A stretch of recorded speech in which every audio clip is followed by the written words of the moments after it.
morning. So I'd like to ask our four esteemed ministers to join me up on the stage. Scene started us off by saying that, frankly, the technology is easy, everything scales. Well, the hard part is the politics.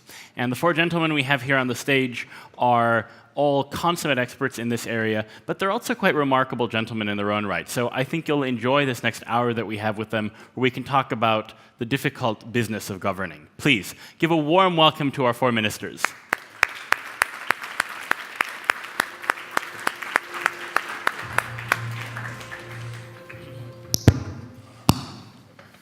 So we're going to begin with, each of our ministers is going to tell us a bit about what's going on at home and some of the interesting things that they've been doing.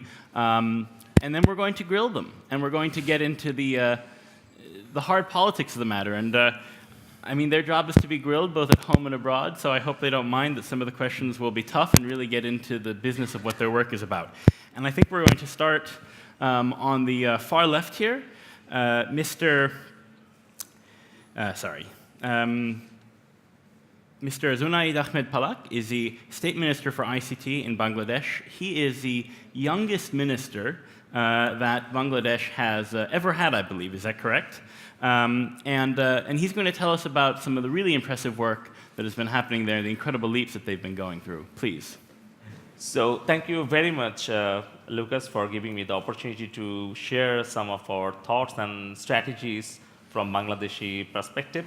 And Honorable Prime Minister Sheikh Hasina, she envisioned to build digital Bangladesh 10 years back. And after declaration of digital Bangladesh vision, we have identified 4 pillars to achieve that goal and fulfill the vision. And what we actually observed that developing the human resources, this is the core for achieving the digital Bangladesh vision. Second is connectivity for all. Third, digital government. And fourth, ICT industry promotion. For achieving digital Bangladesh vision, we are building blocks and achieving all of our targets. And we have specific targets to reach the goals. Like in last 10 years, we have been able to provide 1 million jobs in IT sector, including government and private sectors.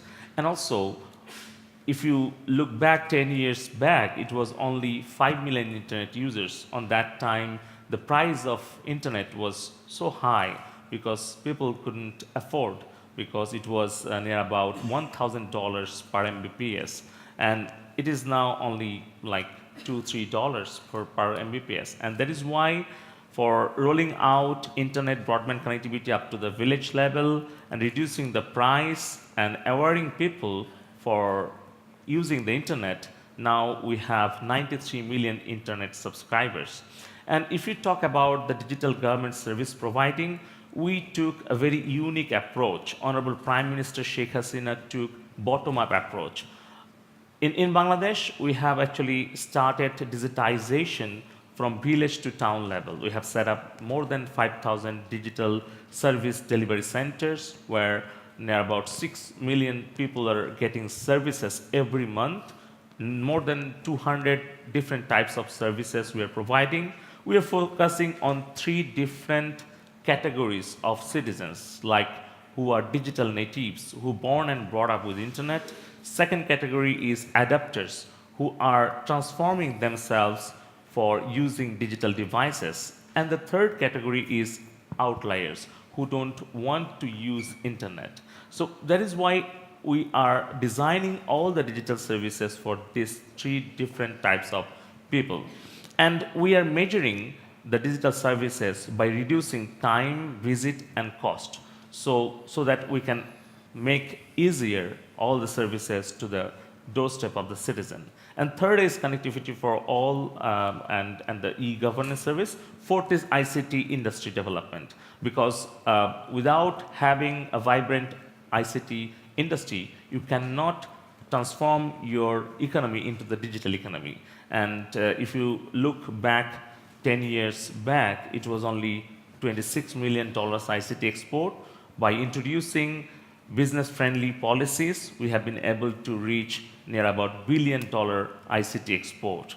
And now we are focusing on research, development, and innovation to create the startup ecosystem in Bangladesh. And that is why we have set up Innovation, Design, and Entrepreneurship Academy, like your e-governance academy in Estonia, so that our innovators and entrepreneurs can get financial support, mentoring, coaching, and also we are building 28 high-tech parks across the country so that startups and the medium and small entrepreneurs can get all kinds of support to grow. So these are the initial steps and strategies of what we have implemented in the last 10 years, and we have a specific target in next 5 years.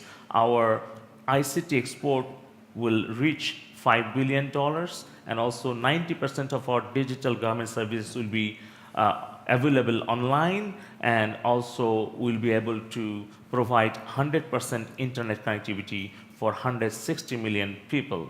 And we have a specific target to provide another 1 million jobs in IT sector in next 5 years. So the speed of this change is really quite impressive. And I'm curious, in all this disruption that you're doing, has support remained strong? Have there been groups that have second thoughts, or is this a universally supported change that you're going through in society? First of all, the strong commitment of the government, and we have a right leadership, because the main architect of Digital Bangladesh is a very young, dynamic leader who is advising and guiding us, Mr. Sajib Wajed Joy, who is the advisor to the Honorable Prime Minister. He himself an IT entrepreneur, and that is why we have that leadership, and also at the same time we have cross-border collaboration and partnership. We have a very good relationship with our neighboring countries like India, China, South Korea, and also at the same time we have a very close relationship with UNDP, USAID, ADB, and other international development partners. So that is why we know what is the local requirement, and we have the strong partnership and collaboration with the international platforms and the development partners. So that is why this very fast and massive changes actually happening. Very impressive. So next we have Mr. Yogida Sawmynaden, Minister of Technology, Communication and Innovation for Mauritius. And you've been in politics for nearly 2 decades. So you've had to look at this from many different angles. And I'm curious, in addition to the work that you're doing in Mauritius, what your perspective is on the politics around digitization, please. Anyway, is it working? No.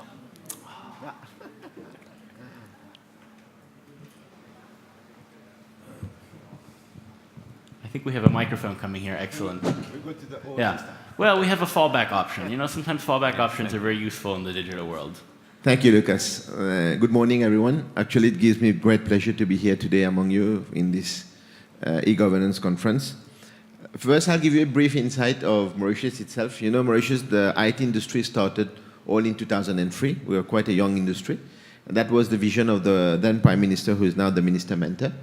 And we wanted, because Mauritius was just a monocrop economy from agriculture, we changed to textile industry, then we became then the IT industry came in 2003. Today, this is the third pillar of the economy.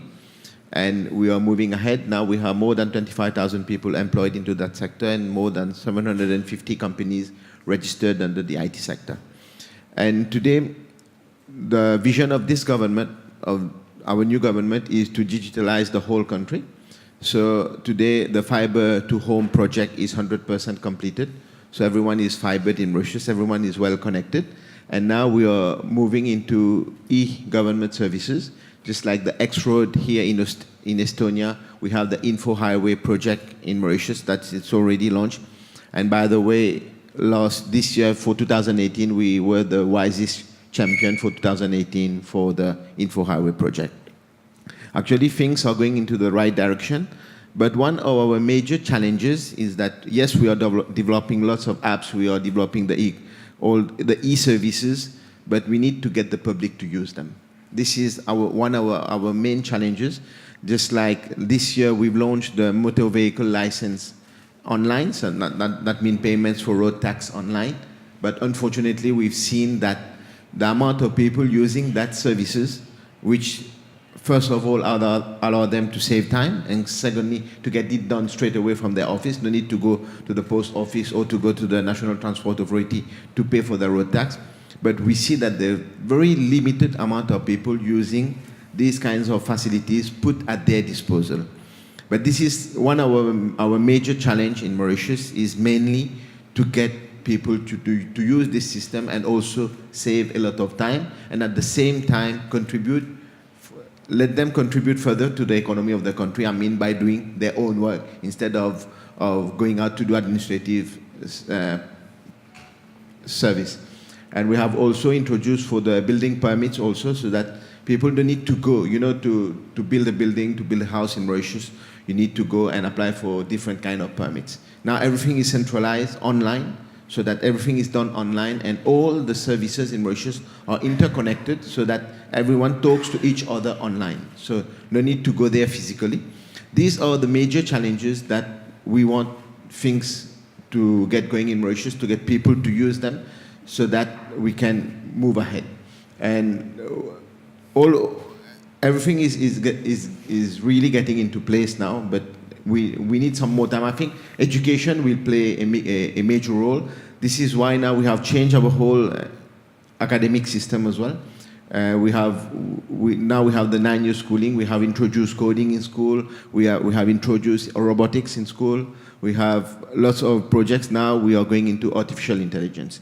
So we are introducing the Artificial Intelligence Council soon, so that we'll have all the big names in AI to come to Mauritius, so that we can work together as a think tank to get things going. Last year we had the Artificial Intelligence World Summit in Mauritius, where we had the chance to have the robot Sophia, who came to Mauritius, and this year also we are planning another major event coming in the month of October. And all these things are getting into place, and we have also put in place, just before my arrival here, we just passed on a new legislation in Mauritius, which is the Mauritius Research and Innovation Council. I mean, we are really encouraging young people to come with new products, new services, innovation, and that will be a contribution between the government and the private sector. So we want both parties to get into that project. And the good thing about it is that the copyright will be to the inventor. Long ago, it was the copyright was to the government. Now the inventor himself will hold that copyright. So we'll give him the opportunity, or her the opportunity, to sell their products, to sell the services abroad with them holding the copyright. I think that will be a major encouragement to them, so that they can move further, and they will feel that they have the whole support of the government and of the council to move ahead. These are the major challenges of Mauritius right now. I really appreciate this focus on the question of uptake. This is something we've reflected on here in Estonia. The infrastructure we have, there are other countries, for instance, that have equally secure electronic identities, but if people don't use them, then you don't have services built on them. Have you found that there's a particular way of approaching, especially rural populations, first-time users, that encourages them to use technology more, something that gets them excited about these services? Actually, to really encourage people because people feel insecure. This is human nature. This is human nature, especially when you read in the newspaper, you'll find hackers and everything. People, they feel insecure. But what we've done in Mauritius is now that everything goes through education. And then secondly is that we want, by encouraging them to use the system also to come down with the list of all the protection that we are giving. But I think it will take time, but now with the younger generation in Mauritius, now using, you see, WhatsApp and all the social media and everything, I think that will be a way forward to encourage people to use all the e-services. Excellent. Hakob Arshakyan is Minister of Transport, Communications and Information Technologies in Armenia. He's also an engineer by training, so I'm curious, if you wear your engineer's hat and look at these discussions, how things look. Please. Thank you. Thank you very much. First of all, I'd like to thank you about this opportunity to present what is happening in our country, collaborate and share the experience and learn. It's really a great opportunity for each of us. And I'd like to actually start from the historical point of view, where Armenia started to grow the technology and why it is the current situation is there. So it all starts from the National Academy of Sciences in the Soviet Union times, when Armenia and Estonia were actually the leaders in technology in the Soviet Union times, and where there was a big collaboration. I also met with the director of the digital office yesterday. He was also had great memories about working with Armenian colleagues. So there are many universities that are educating engineering right now in Armenia. There is a Polytechnic University, which is the leader, State University, French University, American University, Slavonic University, many universities that really train people to get an engineering background, and it's very important, because when the people are well educated, they know what is technology, they know how to get how to use the internet, how to get security, and don't afraid of using online services, banking on their accounts, etc. So education plays a key role right now in the growth of Armenia. We have hundreds of schools equipped with engineering labs, and there is a TUMO center which gives an opportunity for young people from the schools to design their own courses of learning courses of programming, and then they study it, and then they use their experience. Also, what is very strong in Armenia is microelectronics, mathematics, which also brings with it artificial intelligence, and now the new students are keen to jump into quantum computing and the new trends of the economy. So there is another key point that I wanted to highlight is the bridge between Yerevan and Silicon Valley.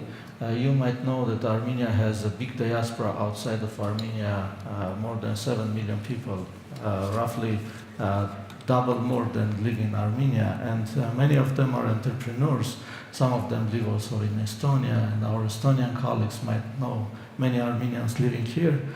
Some of them are moved to Silicon Valley, and they are very well-known entrepreneurs like Alexis Ohanian, and also one of the founders of Skype is also living there. So these people help so much. They are advising our startups. They come visit Yerevan. They build an exchange programs between our startups, and some of the accelerators accept Armenian startups, and they grow very fast.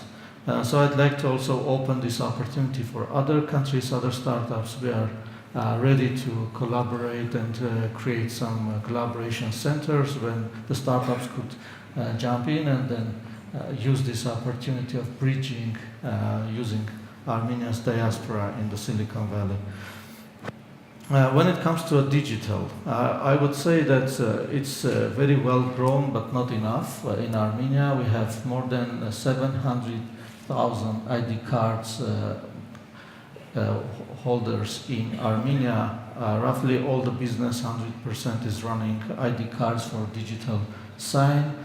We have a tax system fully automated, so all the taxes are done online, and there is also background artificial intelligence running, that software is defining which business have risks, where to start checking, where to not start, green lights, red lights, yellow lights, etc. So there is the bureaucracy in the tax system. I think it is reducing now, because it's one of the key elements to really go and nudge the business and say, hey, what is happening in your side, etc. When the bureaucrats wants to go and enter to the other's business, so it is to prevent, really, and protect the business.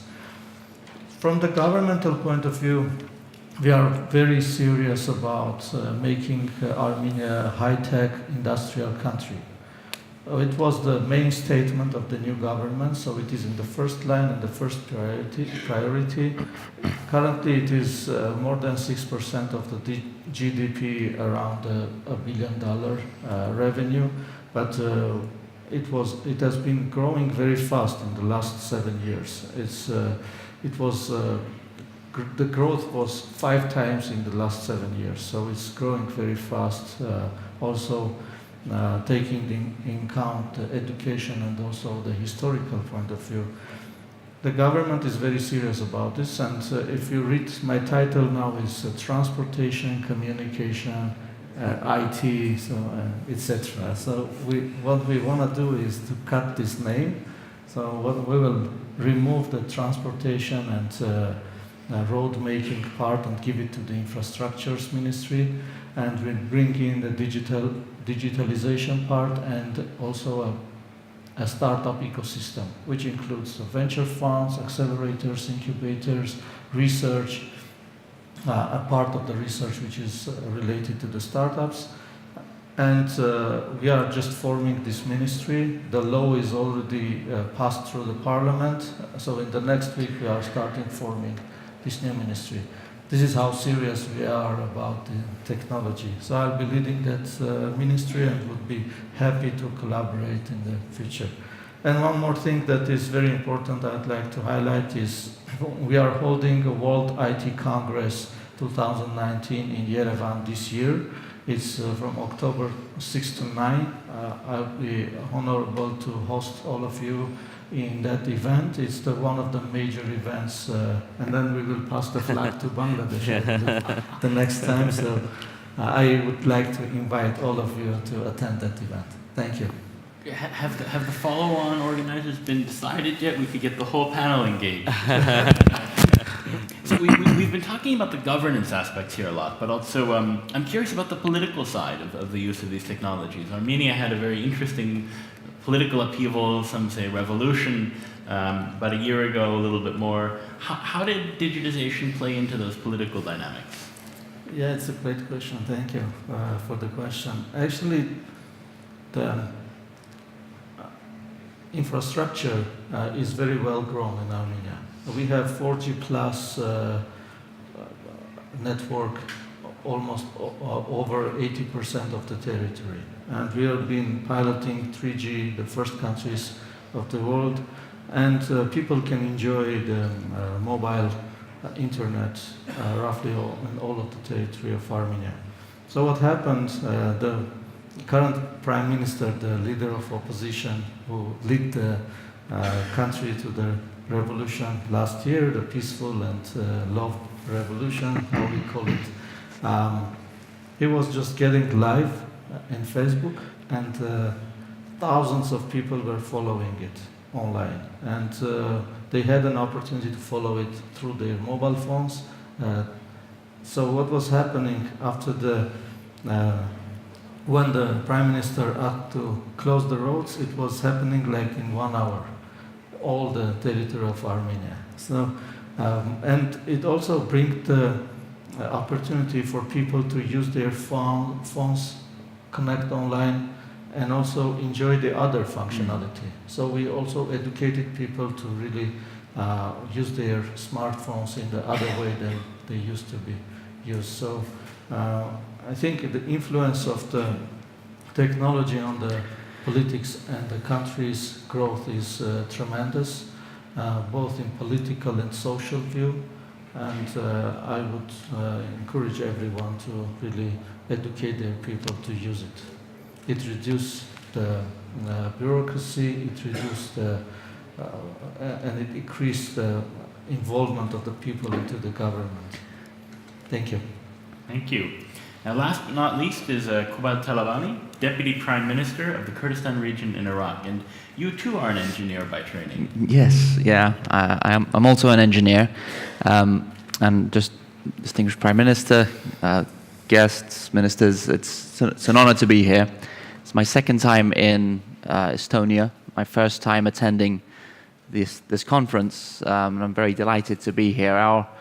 I'm also very delighted to see that there are also microphone issues here in Estonia, because there isn't an event in Kurdistan where there isn't a few minutes of fiddling around with microphones. So this makes me a lot happier, and it'll make me a lot more patient with our tech guys when I go back home to say if it happens in Estonia, it can happen in Kurdistan. So thank you for that, and I'm sure my tech guys will be very happy about that as well. Our situation is somewhat unique in the sense that we are a sub-sovereign entity, and our road to digital transformation, while it may share some similarities with other stories that we've heard, I will be honest and say it really came out of necessity rather than choice. In 2014, we had big issues with our federal government, which cut our budget.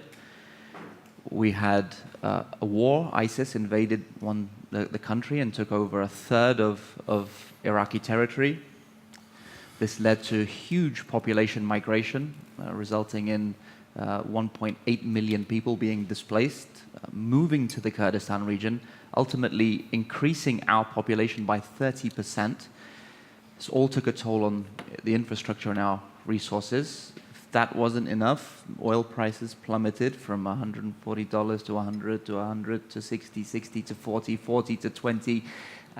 So we were left with a massive fiscal deficit, huge political issues, security threats, and a humanitarian crisis. If that wasn't enough, there was also internal political upheaval. So this put a massive strain on our government. Our fiscal deficit was growing. We fell behind in paying salaries. We fell behind in delivering public services projects. And this all led to increasing level of unhappiness within our population. So we were really forced into action. And we had enormous legal obstacles. We had enormous bureaucratic obstacles. So the way that we decided to break through some of these barriers was to use technology. And one of the first initiatives we did was to look at the biggest spending for us is in the civil service. We have a huge civil service, and when you can't pay salaries on time, we needed to figure out how can we pay salaries on time. Well, we need to find out who we're paying. So we called in the cabinet and we said, all right, who are we paying? There was no data. Everything was on paper. Everything was dispersed among multiple ministries and departments. So we introduced a biometric registration program to biometrically register every single employee, pensioner, fiscal benefit recipient in the government. And in 6 months, we were able to register over 1.2 million people. This gave us a clear snapshot, one, of where the problem is, two, where the solutions are. Parallel to that, we began a major overhaul of our Ministry of Finance. We started to introduce new practices. We started to digitize our customs clearance processes, which expedited the customs clearance processes from 3 hours to sometimes 15 minutes. Every ministry, because we had no money, ministries like to do projects. Ministers are used to cutting ribbons, laying foundation stones for buildings that are going up. And this is what we had been used to for many years. But because the money dried up, it forced our government to look inwards and to see how they could improve how they function, how each ministry can function. So we tasked the ministries to say, all right, you don't have money to do projects. You can't cut more ribbons now. Fix yourselves. Fix how you operate. Streamline the processes. So another exciting initiative for us was a program that we are starting and we're implementing called Services, which we basically process map to every transaction between the government and the citizen. And we now have about 380 individual transactions, individual interactions between our government and our public. And we collected the data, verified the data, and have put the data into a web portal where citizens can now see how do you apply for a driver's license? How do you apply for, you register your company? A whole host of services. Now, we're not providing these services online yet, but we're getting ready to. We're putting in place the mindset that we're moving towards a new digital era. Now, with this, we've been able to highlight also the deficiencies that we have, the enormous bureaucracy, the complications that we have, the number of unnecessary steps it requires to renew your driver's license, for example. So it's almost like shaming ourselves into action, because if you publicize your faults, then your citizens will say, hang on a minute, surely there's an easier way of doing this. So administrative reform, fiscal reform is ongoing on a whole host of issues, but also in our Ministry of Interior, for example. One of the things that separates us from the rest of the country, and this is a very unique situation, is we're trying to promote foreign investment. So we want to make it easy for people to visit Kurdistan, so we don't make people wait 3 months to get a visa to come to Iraq. We have instituted our own e-visa process where you can apply for a visa online, and within an hour or so, you'll be approved or rejected based on the data that is submitted. And this makes it easy for foreign investors to come in. And it gives them the sense that there is a government that is open, that is a government that wants them there. And parallel to that, we have an e-residency program, where we're now home to lots of foreign workers, foreign labor, skilled and unskilled, and putting in place this e-residency program has not only helped us document the workers, but it is also, inadvertently, this wasn't initially the idea, but it's helped us deal with a horrible scourge of human trafficking. So by knowing who is working and which foreign labor is coming from which country, we're able to one, know who these people are, two, speak to the host governments to say, is this one of your citizens? Is this person safe? And we're able to make sure that they're safe, make sure that they're not mistreated. So through digitization, we're learning every step, every day. We're learning not only to provide or to try to provide better services, but it's helping us with crime. It's helping us with things such as trafficking.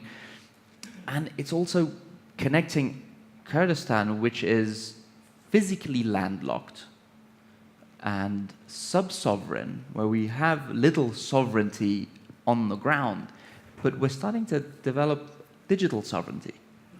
And we're starting to overcome some of the physical and political and geopolitical problems that we face, being neighbors with Iran, Turkey, part of Iraq, and Saudi Arabia. There's an interesting neighborhood that we live and work in. We're able to maybe sometimes overcome some of the physical barriers that we have. But this is the positive side of things. Now, we have at the same time enormous challenges. Besides the politics, besides the geopolitics, we have many rural areas. Yes, mobile penetration in Kurdistan is around 90%, but the ability for people, especially in the rural areas, to access technology, to be able to use portals and things like that is limited. So there is, I'm sure we can learn from other experiences. But I also think that in Kurdistan, dinosaurs still roam the earth. I know they were extinct in other parts of the world, but we still have them. And they're bureaucrats, and they love bureaucracy, and they love to look at laws and regulations and guidelines and use these laws and regulations and guidelines to complicate processes. And not to expedite processes, but they will find this regulation and use this regulation to not do something. And this drives us crazy. Right? And so I keep telling them the meteorite has hit Earth. Right? Dinosaurs were extinct, and those that still roam the Earth will eventually become extinct. And this is the challenge that we face, the bureaucrat. As a former civil servant myself. But you could point out to them, that you have many other dinosaurs already under the ground in Kurdistan. We do. We're a very old society. I mean, Erbil, our capital, all the oils used to be dinosaurs. So and the oil is a curse. Our oil is a curse because it made our political and governing system lazy, right? And we only woke up to the curse of oil when oil became, $20-something a barrel. So now we need to reprioritize. And we look at our population. We have a very young population, 70% around 30 or under. They're all on technology. They're all on Facebook. They're all on social media. They're interested in technology. One thing I forgot to mention, which is actually what connected us with Estonia, was we're digitizing our court system. The help of the Estonian government, actors, an Estonian private sector company is showing us the way, digitizing the court system, which is, again, expediting the legal process, making it more transparent. So we're trying to prove on a case-by-case basis that digitization is the way to go. But I feel like a kid in a sweet shop being here because I'm hearing so many good stories, so many exciting ventures. We need help in how to prioritize what needs to be done. We have the public accounting law of Iraq, which, again, another problem of ours is that we are a sub-sovereign. So there are some sovereign issues, such as national ID cards, such as even residency. There is some complications. Banking is a problem. So as a sub-sovereign, there are things that we're limited to. Federal laws. The Iraqi public accounting law is from 1940. I was audited once by the Supreme Audit Office, and they realized they had a major complaint against my office. And that is I used electronic accounting software, QuickBooks or something like this. And they said, this is illegal. I said, what do you mean it's illegal? They said, it's illegal. Look, they showed me the law, the legislation, 1940. And I said, but I've made... And I said, what do you want me to do? They said they had these big ledgers, these huge books, and you have to manually fill out every transaction because digital signatures are not approved, and the use of Excel, forget QuickBooks or Quicken, Excel was illegal. Wow. Yeah. So again, these are the dinosaurs that like this, right? But I'm optimistic because we do have agents of change within our system. We've got a young team embedded in the system that wants to make it happen. And to come to Estonia and hear how open Estonia is about helping others. They're not holding all of these secrets as proprietary information and not sharing it with people. The fact that you're able to share your experience and encourage and promote this is so much more exciting than the countless investment conferences that sometimes I'll attend. Because this is practical. This is not theoretical. This is not something that is just nice fuzzy language. This actually is zeros and ones. This is on or off. But what I would like to see, actually, because I've spoken to many people over the last 2-3 days, and there are many experiences that are very similar, is how can we structure this dialogue to be more effective? Rather than a once-a-year gathering where everyone shares their stories or their woes, but a forum where we can, especially developing countries or countries that are beginning the process of digitization, how can we, one, learn from each other, help each other, exchange ideas, exchange knowledge, exchange technology, to create a much more globally and digitally connected community. I'm happy. We're love to attend the Armenian conference. Look forward to going to Bangladesh and Aruba. If you're ever willing to host us in Aruba, I'm sure we will not need any arm twisting to come and visit you, Your Excellency, in Aruba. But so putting this into a tangible format.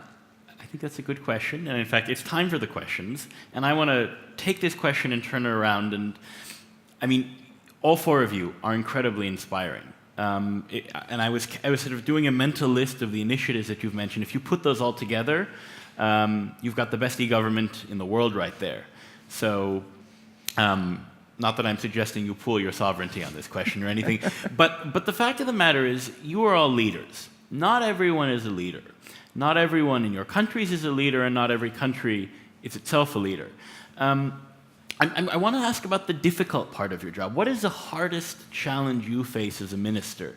And how do you make this sustainable? Because the next minister may not be as innovative as you are. The next government may have other priorities. And this is a lot to put into one question. As you're looking at these difficulties, how can we help? I mean, this is a question you were asking. How can Estonia help?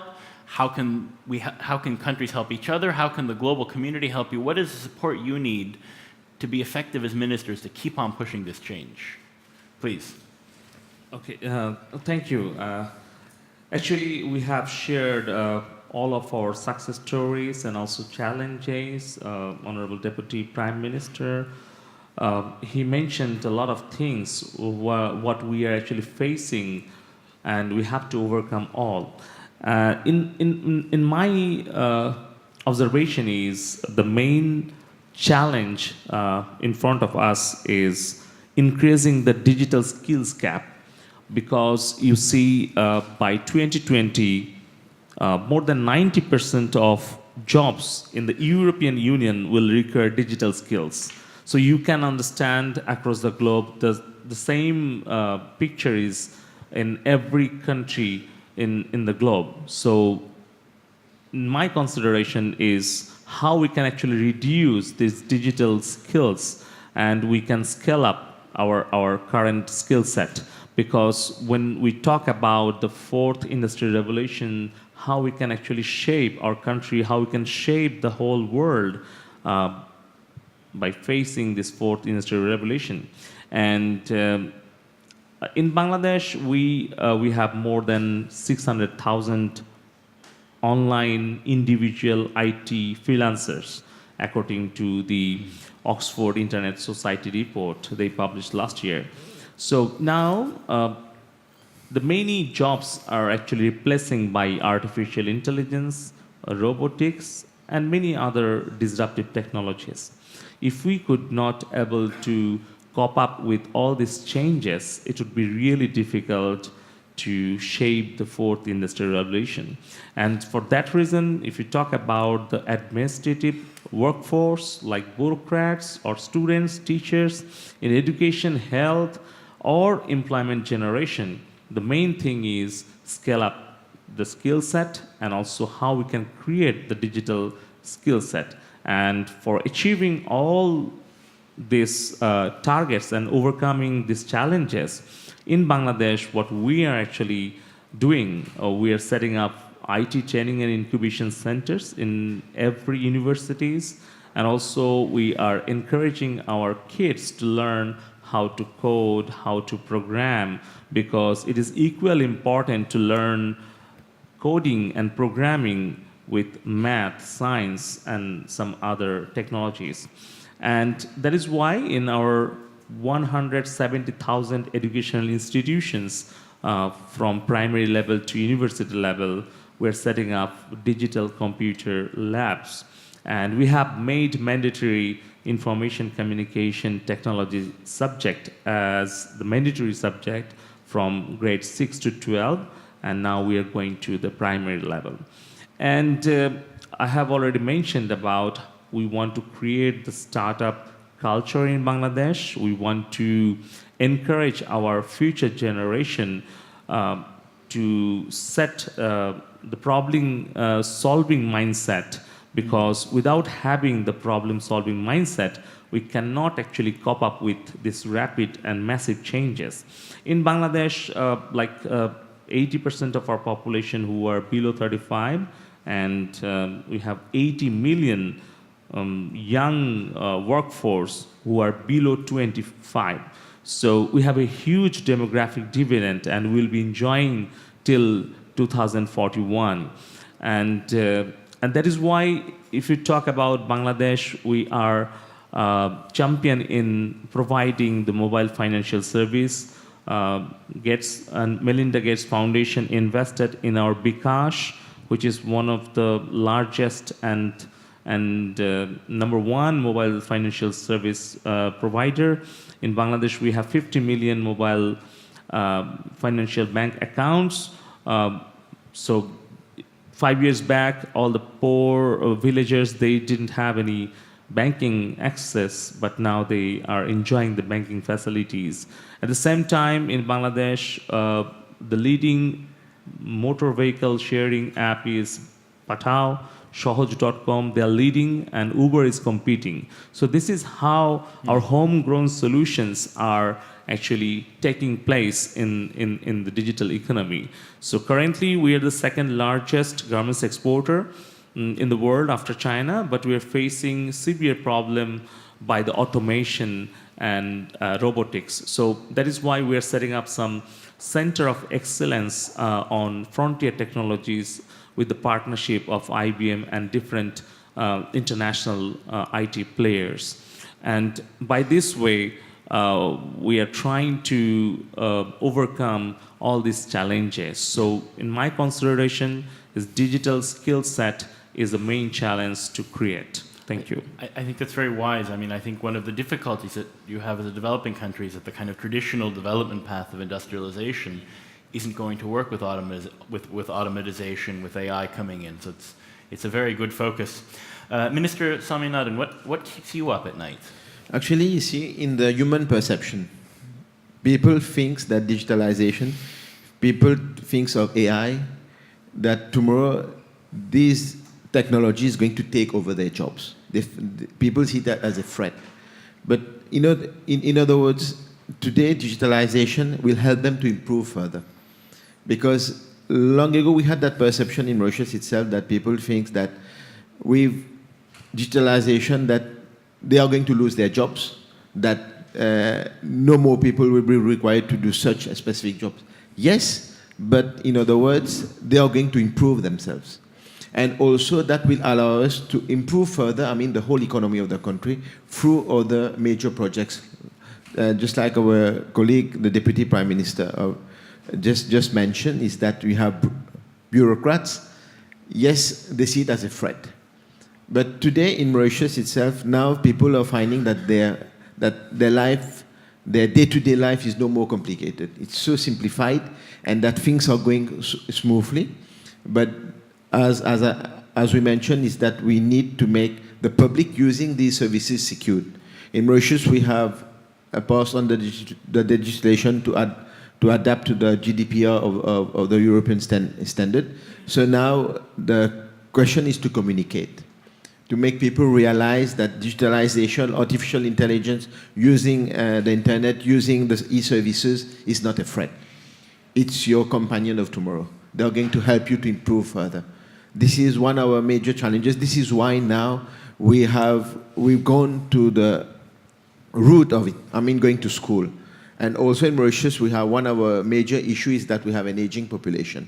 Unfortunately, our population is decreasing. Birth rate has lowered. I don't know whether we can do that for AI now. But these are the challenges now, is that to make people use the e-services and see it as a partner, not as a threat. If you can pull that off, you will have a lot of people knocking on your door from Europe, because I think that is one of the primary challenges for digitization politics here in the EU, is how to turn the politics around and build a political coalition for some of the positive aspects. Minister Arshakyan, what keeps you up at night? Well, there are many challenges. It's very difficult to highlight one, but I would say that the main challenge is that one was highlighted, I believe, the bureaucrats and people's mindset when they think that something should be difficult to go and ask for help. So this is not for them for the people to learn more technologies, to become better, but to keep their position and keep the people asking their questions. Especially if it is a citizen, they should go and ask several times, and then they should ask again, and they could give or not, referring on one or other regulation that they might have. And it also brings to difficulty in streamlining the decision-making processes. When you need to change something, you should go to all the bureaucrats and ask their opinions. It is, of course, by law and by regulations. However, it makes very difficult to change something. So we should streamline the whole decision-making process, both inside the entities, like the ministries, and throughout the whole government system. Because people who designed this, many of them designed for themselves, for the people to come and ask them for help. It's that difficult. So what we do now, in tax system, for example, we change the whole law system. It is like this thick, and we make it like several times less for the business to enjoy, because they should not have risks of decision making because of the laws. And again, the same in all the processes. Streamlining these processes and keeping it in a change management, I think the main challenge for digital agenda right now in Armenia. Thank you. Thank you. Deputy Prime Minister? There's a lot that keeps me up at night, but what's ICT relevant? What's relevant related. to the, ICT related. ICT related. First things is politics, right? The reform shouldn't be politicized. So if a minister we have a coalition government, if a minister from this party does this initiative, it shouldn't be shot down because it's from this party. We need to move, in our society, we need to move beyond the politics. Let the politicians do the politics, but the government officials do the governing. So that divide between politicizing everything and actually governing is a challenge that we face. The laws I mentioned, the bureaucracy, this all needs to be updated. But at the end of the day, what keeps us up at night is public expectation. You know, people demand better. They demand it faster, they demand it cleaner, they demand it better, and they're absolutely right to demand that. They're not demanding something that's unreasonable. This is what we should do as governments, as civil servants, as public servants, is to make people's lives easier and provide services to them, better, faster, cleaner. So that is a big challenge. At the same time, given the reality of today's world, digitizing while prioritizing national security. This is a challenge that rightfully keeps us up at night. But I'd say the number one challenge is, you can buy technology, you can put in all kinds of cabling and all kinds of snazzy technological gear, but as our colleague who won the award last night from the Kyrgyz Republic said, it's changing the minds. That is the number one challenge that I think we all face as developing countries or entities, and that I don't know if there is a secret recipe for that. I don't know if artificial intelligence can help us with that. We want to change the minds, not replace them. Yeah, right. So these are, I think, in a nutshell, these are the biggest issues that we face. Forums like this help because I've already going to go back with different ideas, but I will repeat again, by not just exchanging ideas, but actually working together, we can overcome many of these challenges, because none of these challenges are totally unique. Everybody has an experience that we can share. And I've heard several times throughout the conference, Estonians refer to themselves as a small country. You're punching way above your weight if that's the case, and you've given a whole new meaning to the phrase "size doesn't matter." It's not about size here. You've done something here that's remarkable. Every one of these respectable ministers here has done something remarkable in their countries, and many in the audience here are those agents of change. So putting these minds together in a practical way can help us overcome these and create that connectivity that we would love to be part of, that we will definitely grow. And if there is one more part of the world that becomes more stable, there's one more part of the world that becomes more effective, this is one group of community in the world that is slightly happier today than they were yesterday, that's good for every one of you. So there are a whole bunch of questions on Works Up. We're not going to be able to ask them, but I do just want to highlight some of the questions and throw them in the air because I think that they point to some interesting things to be thinking about as we go on. One of the questions asks an interesting question, which is if you don't have a tax system and you're not taxing your citizens and you have no income taxes, what are some of the other drivers that you can use? Then there's some questions about how you address the usage question, which came up in our discussion. A question about procurement. I mean, procurement is always a very difficult and touchy topic everywhere in the world because there is no country in the world today that can do everything purely at home. When it comes to IT, not even the US, not even China. On the other hand, you do get into the politics around that, the national security considerations. There's some questions about how you achieve cheap internet, to what extent do subsidies make a difference, a question about proprietary software and open source solutions. There is one question I want to highlight in particular, which is how do you address gender disparities in ICT in your countries? I think we would fail the usual panel watch test. We do unfortunately have an all-male panel here. But I think I see from the nods in the head that I think everyone's probably agreeing here that at the end of the day, if we don't get all of our population to really be doing some innovative work, well, all of the population has to include 51% of the population, pretty logically. So we're not going to be able to get answers to all these questions now, but I do know that these are all at the front of the mind for the ministers here.